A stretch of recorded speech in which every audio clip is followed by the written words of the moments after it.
to see her be put into a police car. And when the officers told James why his wife was being handcuffed, his confusion turned to horror. It was just beyond his belief. He couldn't fathom it either. It's something that you don't ever want to see happen. However, unlike James, the police had no trouble believing that Amy was the perpetrator. There were witnesses to the incident that were able to positively identify Amy Bishop, and that led to quickly resolving the case in terms of identifying the offender and taking the offender in custody. But just because Amy was already in custody, that didn't mean the investigators' work was done. It still merits a thorough and complete investigation in order to determine what physical evidence exists, and so that it can be prepared for presentation at trial. The first step was locating the 9mm that Amy had used to shoot 6 of her colleagues.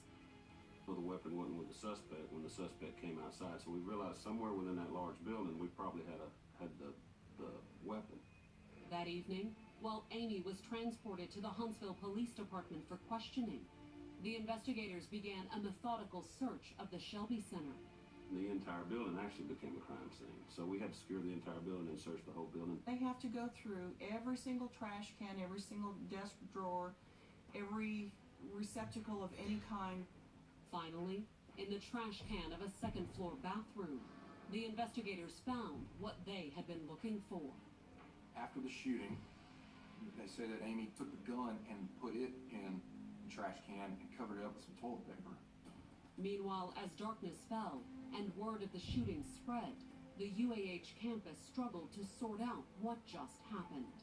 We knew one suspect was in custody, didn't know it was a woman or a man at the point. We didn't know if it was a student or not. We don't like to release any information unless we are absolutely sure that it is correct information and accurate information and information that does not compromise our investigation.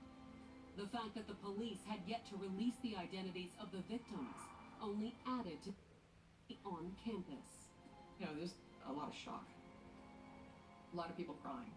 A lot of people scared, calling, trying to find their loved ones. I had so many family members calling me worried. Friends I hadn't talked to in years saying, you know, are you okay? Is everything fine? I remember some of my friends that were in that building, I was texting them, seeing if they were okay, because I couldn't get to them, you know, and that was a scary time.